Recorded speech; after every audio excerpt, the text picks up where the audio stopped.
এই ছিল কপালে হাত বাঁধা শিকলে, পিপাসায় বুক ফেটে যায় মা।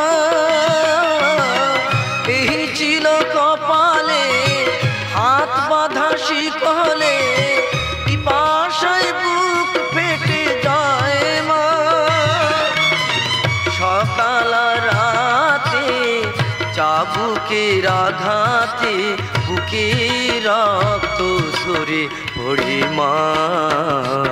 আমি বন্দি কারাগারে